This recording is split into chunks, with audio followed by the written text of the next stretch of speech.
ऐसी हरकतें ना करें और स्पेशली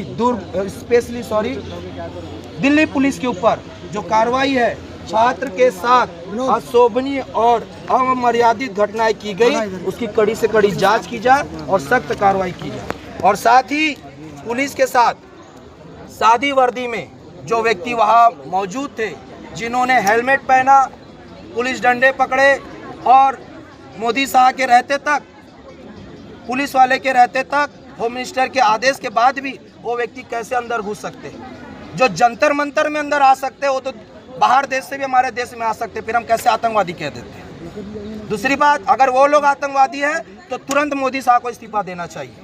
चौथा, कथित रूप से अवधि समाप्त हो चुके आंसू गैस के गोले छोड़े जो एक्सपायरी डेट हो चुके, उसकी भी निष्पक्ष जाँच होनी चाहिए। और पांचवा है, प्रदर्शन स्थल पर क्षतिग्रस्त वाहन जिसपे पत्थर भरे हुए ट्रक पहुंचे, वो ट्रक किसने पहुंचा है, कहां तक पहुंचे और कितने टोल प्लाजा को क्रॉस करते हुए आया, किन लोगों ने लाया, उसके ऊपर भी कड़ी जांच होनी चाहिए। पुलिस कर्मियों के पास मौजूद लाठियों में कील ठोकी गई और हमारे भाई बहनों को मारा गया, उसकी भी निष्पक्ष जांच होनी चाहिए और ऐसे अधिकारियों को नौकरी से हमेशा के लिए बर्खास्त करना चाहिए। भविष्य में पुलिस केंद्रीय सुरक्षा बल जवानों की वर्दी को स्पष्ट और नेम प्लेट स्पष्ट रूप से होना चाहिए और नहीं होने पर उसे नौकरी से बर्खास्त करना चाहिए, ऐसी कड़ी कड़ी कार्रवाई करनी चाहिए। और साथ ही अगर धर्मेंद्र प्रधान इस्तीफा दे देता है तो हमारा न्याय नहीं होगा, उतने वर्ष से न्याय नहीं होगा। हमें शिक्षा प्रणाली में भी सुधार चाहिए, जैसे नीट जेईई मेंस के पेपर में पारदर्शिता होनी चाहिए और सभी सरकारी भर्ती प्रवेश शुल्क समाप्त होने चाहिए, क्योंकि हर वर्ग, क्योंकि एमपी एमएलए का बेटा या सांसद का बेटा वहाँ बैठ करके सरकारी गवर्नमेंट का एग्ज़ाम नहीं देता है, रेलवे, बैंक के या नीट के। तो इस बात को समझना चाहिए कि वह परीक्षा शुल्क समाप्त किया जाए।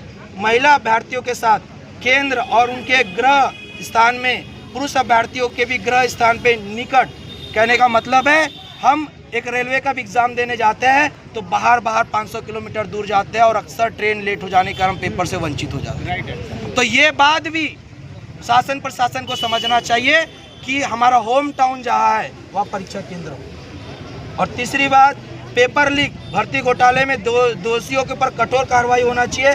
सभी विभागों में रिक्त पदों पर समय सीमा भर्ती परीक्षा पूर्ण की जाए और राष्ट्रीय राज्य स्तर पर भर्ती कैलेंडर हो।